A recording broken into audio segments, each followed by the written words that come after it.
wat lewe gee. Wie na my toe kom, sal nooit weer honger kry nie. Wie in my glo, nooit weer dors nie. Geliefdes, genade, barmhartigheid en vrede vir julle van die drie enige God, Vader, Seun en Heilige Gees. Amen. Die Here, ons dankie dat ons deur die goedheid hier saam byeen kan wees. Dankie Here vir die reën daar buite wat van groei en lewe getuig. Mag dit ook dieselfde wees hier binne. Groei en lewe alleen deur die Gees wat vir ons wys, wat ons rig, lei en leer. Waar ons stil word nou Here in afwagting op die woord. Here, waar ons in ons erediens so ver steeds verkondig het die evangelie, waar ons skuld kon bely, waar ons kon hoor van die genade, waar ons kon sing ook van ons geloof, die wil. Dankie Here vir al hierdie momente. Dankie Here vir die woord. Dankie Here vir die tafel, vir ons samesyn, vir die goedheid. Ons raak stil, ons luister, ons bid dat U tot ons harte sal spreek. In Jesus naam bid ons dit. Amen.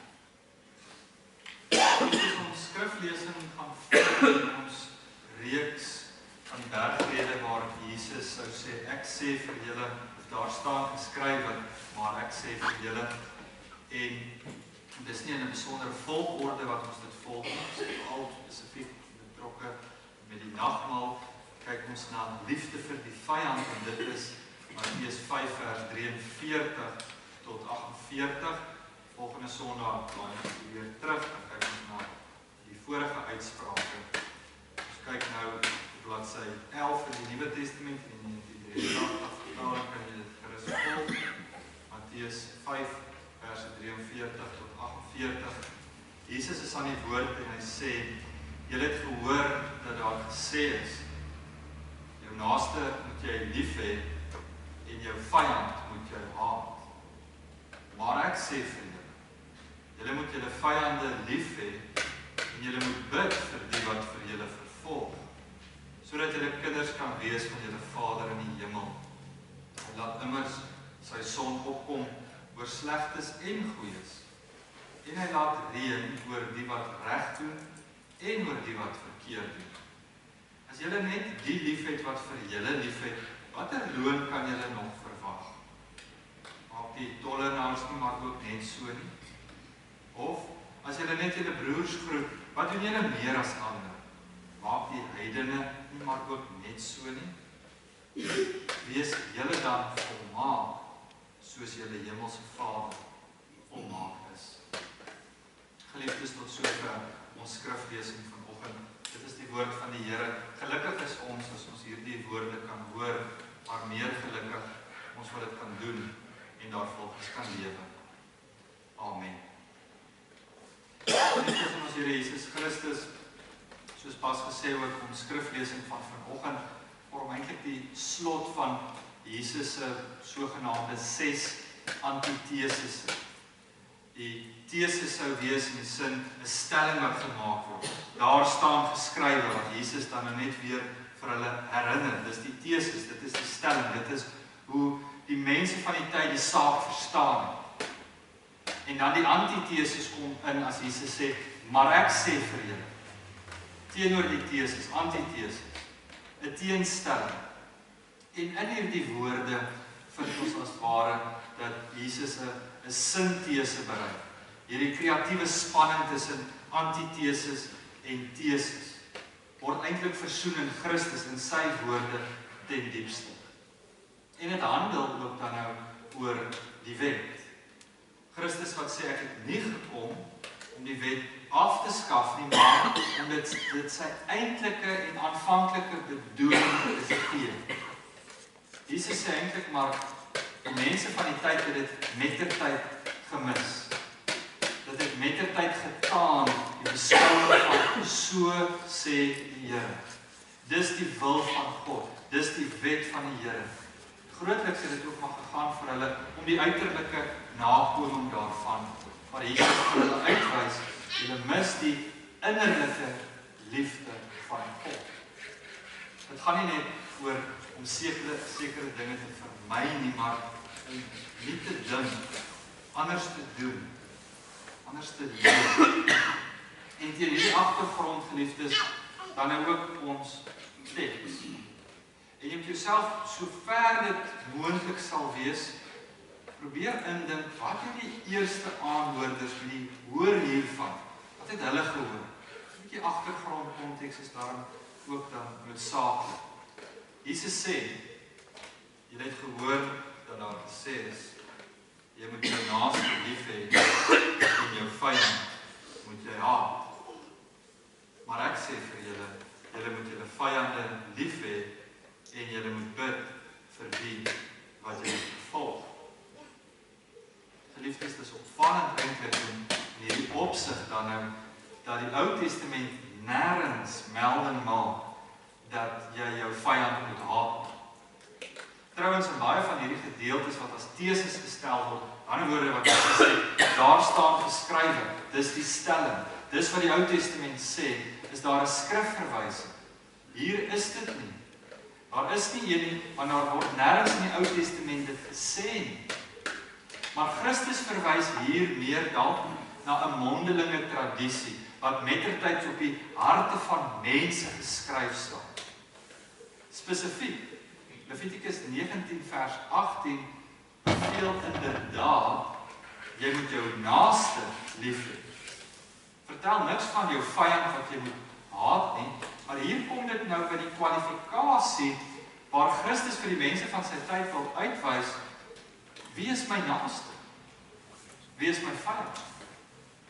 En het hulle mettertyd my naaste beskou as 'n eng groep verstaan as feitelik net Jode. Dis my naaste. Of lede van my eie groep alleen.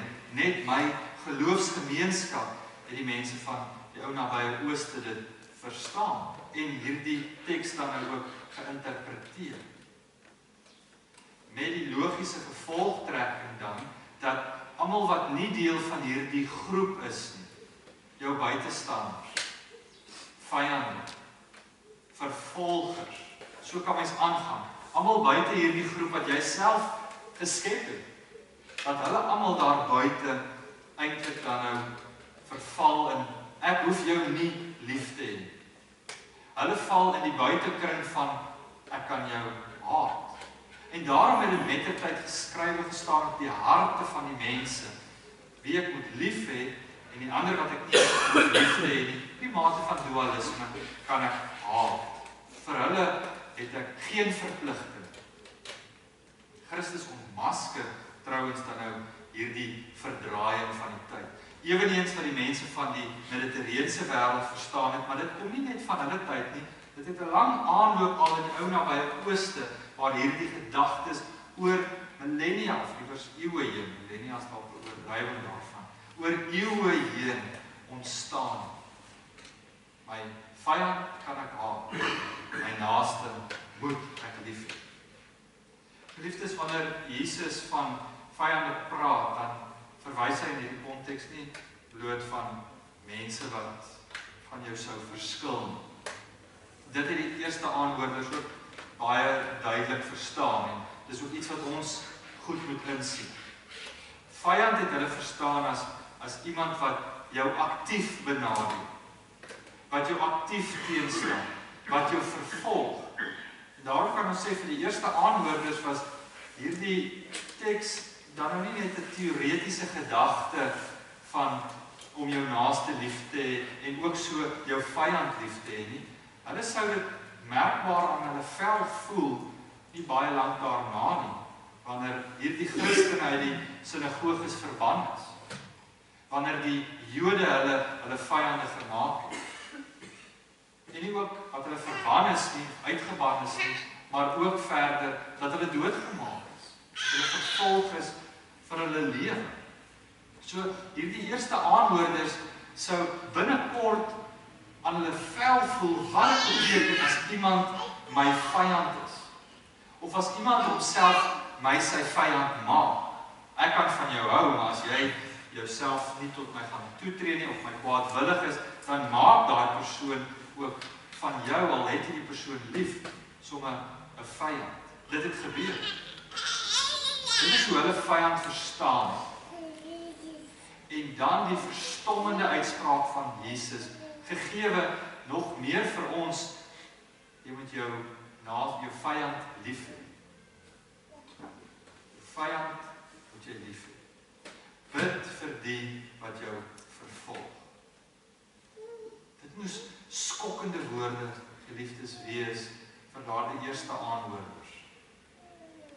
In 'n wêreld waar as iemand jou te nagekom het, veral in die antieke wêreld, 'n wêreld van eer en skande, was dit jou plig dat jy jou eer moet herstel.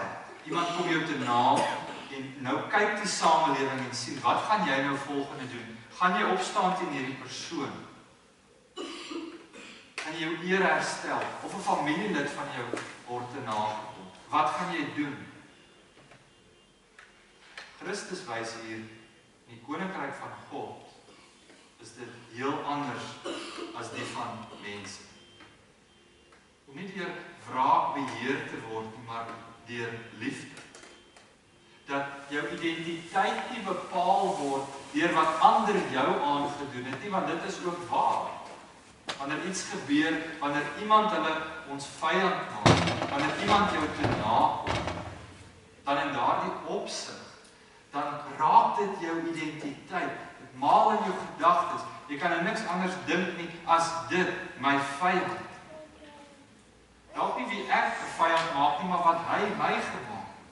Hoe dit ook al sy, dit bly vyandskap.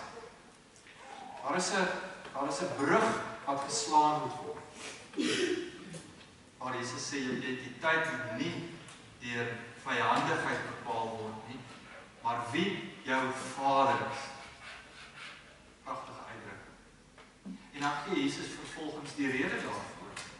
Sê, sodat julle kinders kan wees van julle Vader in die hemel. Hy laat immer sy son opkom oor slegtes en goeies, en hy laat reën oor die wat reg doen en oor die wat verkeerd doen. Dis die hart van die evangelie. God se goedheid wat verder strek as die grense wat mense trek, want ons elkeen maak ander grense vir wie ons vriend is en wie ons vyand sal wees. En in daardie opsig sien ons dan, as ons lees van sonopkoms, elke druppel reën, oes, al hierdie gawes uit die hand van God, is nie net vir die wat goed doen. Dit reën ook op die lande van die een wat sleg doen. Die son skyn ook oor die een wat sleg doen. God se genade gaan vooruit almal. Nou in daardie opsig probeer dit nie sonde goed praat nie. Maak nie saak hoe mense lewe, dieselfde lot tref almal, so 'n tipe van 'n fatalisme, wat die teks sê. Maar die Here het nie grense aan sy goedheid. Hy seën die goeies, maar ook die slegtes, of hulle van hom dit wil weet of nie, erken of nie. En dan gebruik Jesus 2 voorbeelde. Die eerste voorbeeld sê hy, as ons net die lief het wat ons lief het. Wat is besonders daar? Vir die eerste aanhoorders, tollenaars doen dit ook. Of die tweede voorbeeld, as ons net ons eie mense groet, en in hierdie opsig beteken groet nie net iemand wat verby op die straat loop en jy die persoon groet, en dan het jy dit al met jou beleef, dat die persoon jou dalk nou nie kon hoor nie, of jou dalk hoor en nie sou teruggroet nie, dan is daar iets wat binne jou los wil kom en sê, maar groet man, ek gee jou mos nou iets, jy moet vir my terugverwag. Presies in daardie opsig sê die Here van groet, goeie guns bewys, maar dit word jou nie terugbewys. Sê die Here, jy kan nie net die groet wat jou groet nie. Goeie guns bewys aan die wat jy weet jy dit van gaan terugkry. Ja, heidene doen dit ook. Maar julle moet anders wees. Bewys goeie guns aan die wat jy weet, dit nie eers noodwendig terug sal gee. Hê lief vir die wat jy weet, dit sal terug antwoord. Nie eers met die liefde nie, maar dalk met haat. Want dit gaan oor vyandskap. Liefde sien in hierdie opsig is Jesus self dan die groot voorbeeld. Die een wat wys hoe ons dit moet doen. Want as ons eerlik is, menslik gesproke, is wat ek pas gesê, onmoontlik. Om dit te bewys vanuit jou eie mense. Om goedheid te bewys oor iemand wat jy weet nie vir jou ten goeie is nie. Inteendeel, aktief ten kwade. Om nog die goeie te wil bring. Die wêreld daar buite sal sê, maar dit is swakke. In hulle wêreld, in 'n eer en skande samelewing, was dit beskou ook as swakheid. Jy doen dit. Maar Jesus sê, kyk anders na hierdie saak. En dan in die slotvers lees ons tereg, sê Jesus, wees julle dan volmaak, soos my hemelse Vader volmaak is. En dadelik met die lees daarvan, dan is dit vrees en bewering dan, want hoe kan ons soos God wees, volmaak? Hierdie opsig, geliefdes, beteken hierdie woordjie volmaak nie, sondeloos of foutloos nie. Die Griekse woord teleos word hier gebruik, en dit verwys liewer na 'n volwassenheid, 'n heelheid, 'n volledigheid. En ek dink dis krities belangrik ook as sleutel om hierdie teks te ontsluit en ons verstaan van liefhê. En ons vyande veral dan nou liefhê, is 'n proses wat die Here in ons harte werk. Ja, ons is vol foute. Ons is nie sondeloos. Hierdie woord, wees soos julle hemelse Vader is, volg sy voorbeeld. Jaag dit na. En is juis in hierdie opsig, geliefdes, waar die evangelie volgens Matteus vir ons na niemand anders nie as na Christus toe wys, as die voorbeeld om na te volg. Christus het nie gewoon net waarhede geleer, soos ons hier in die bergrede sien nie, hy het dit uitgeleef. Veral hier in die gedeelte. Toe Jesus gevange geneem is, het hy nie na geweld gegryp nie. Die antwoord sou wees, en enige mens sou dit doen. Jesus nie. Toe hy gespot is, het hy nie teruggespot. Dis sy voorbeeld. Nie net wat hy gesê het nie, maar ook wat hy gedoen het. Toe hy gekruisig is, die dieptepunt. Bid hy vir wie? Die vyande. Nie Christus wat vyandig teenoor hulle is nie, maar hulle wat Christus hulle vyand gemaak het. Dat hy vir die sondaars, vir hulle wat op die kruis is, Vader vergeef hulle, want hulle weet nie wat hulle doen. Bid vir jou vyand. Jesus het sy vyande lief gehad. Hy het gebid vir sy vervolgers.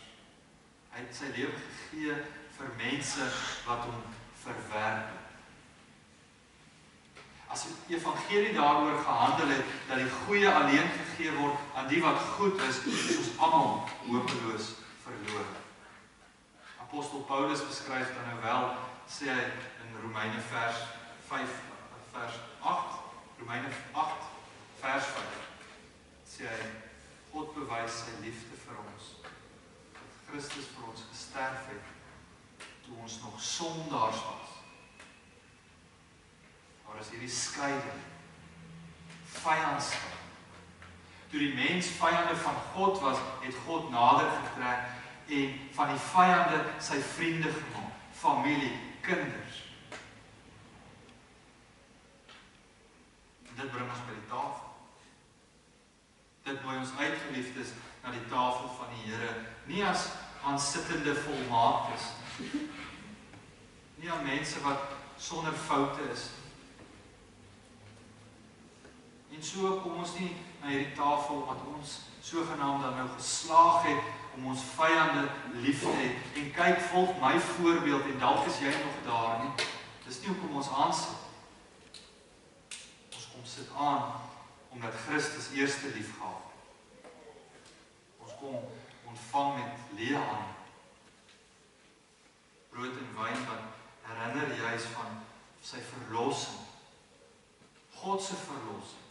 God se daad van liefde. Vir die wat vyandig teenoor hom was. Volmaakte offer. En so ook in daardie opsig, geliefdes, praat ons van die nagmaal is 'n herinnering, maar dit is meer dan net as 'n herinnering van terugskoue, dit is ook in die hede. Want dit is ten diepste geloofvorming. Juis dan omdat dit 'n herinnering is, vorm dit ons soos ons aan hierdie tafel sit. Met ons foute, met ons gebreke, met ons nie weet nie. Vorm deur die Gees ons liefde ook hier.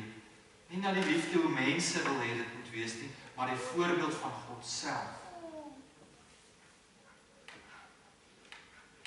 En dan, geliefdes, as ons van vyandskap praat, dink ons dalk aan groot vyande. Ons dink aan oorlog. Ons dink aan vervolging. Maar ons moet dit dalk ook 'n bietjie nader omskryf, nader aan die huis. Vyandskap ook as familieverhoudings wat verbrokkel. Of kollegas wat onregverdig jou behandel. Of vriende wat verraai het. Of gemeentelede wat teleurgestel het. Dit gebeur in ons dag en tyd. Dit gebeur in ons verhouding. Dis nie 'n vyandskap wat jy dalk beplan het nie. Dat jy kwaadwillig daartoe tree nie. Maar dit het jou so begroet. Mense met die noem van die naam, dan roep dit emosie onmiddellik op. Liefdes in ons dag tot dag lewe, kruis ons hierdie paaie. Here, hoe moet ek maak? Maar wat gebeur het, Here, moet ek net sonder meer vergewe? Liefdes is baie belangrik om in te sien. Jesus sê nie hier dat die seer wat ons vyande, as mens dit dan so omskryf, vyand is baie wyd omskryf, mens aangedoen het nie. Hy vra ook nie dat mens die misbruik of die onreg enigstens goed praat nie. Dis nie wat vergifnis is. Dis nie wat liefde is. Maar liefde beteken nie dat geregtigheid verdwyn nie. Juis nie. Liefde kan juist ook beteken dat gesonde grense daar gestel word. Nie om uit te hou nie, maar om jouself te beskerm. Stel jou grense mits dit die saak van liefde dien. Dis nie waaroor hierdie gedeelte gaan.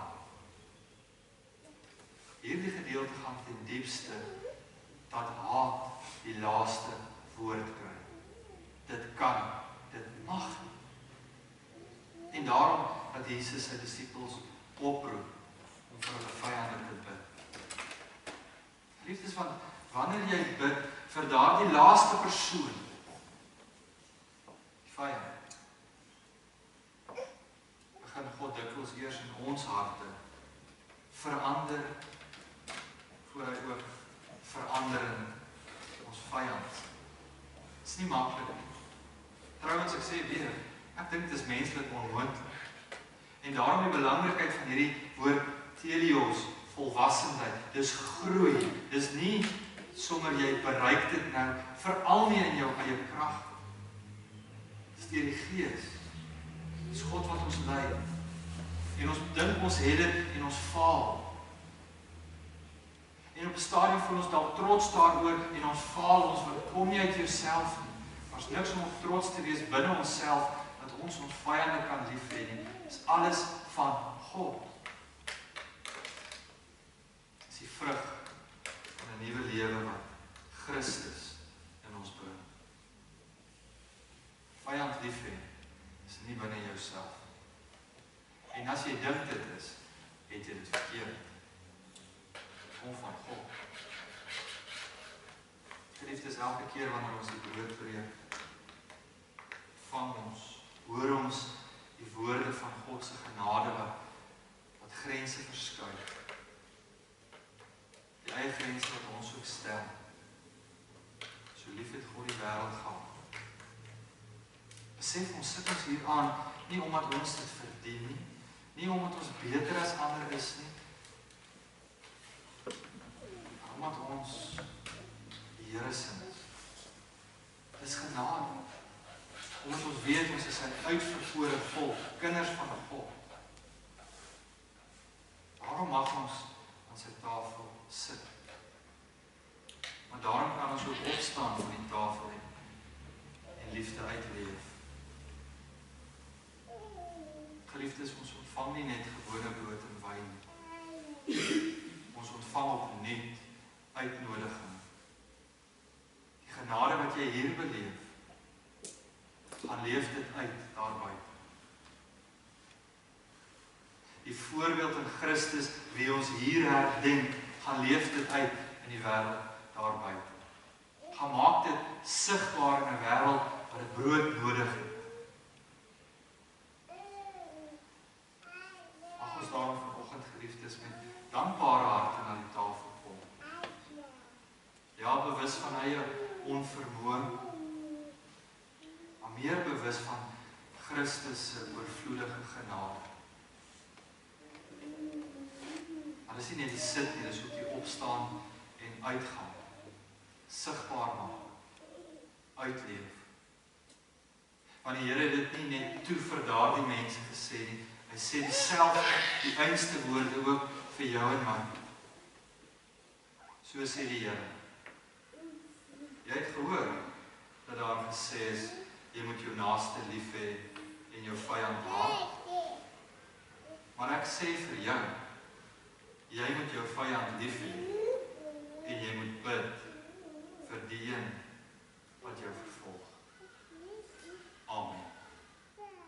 Tussen ons Here Jesus Christus, kom ons elkeen ontvang dan nou ook die seën van die Here, die genade van die Here Jesus Christus, die liefde van God die Vader en die gemeenskap van die Heilige Gees is en bly saam met elkeen van julle, nou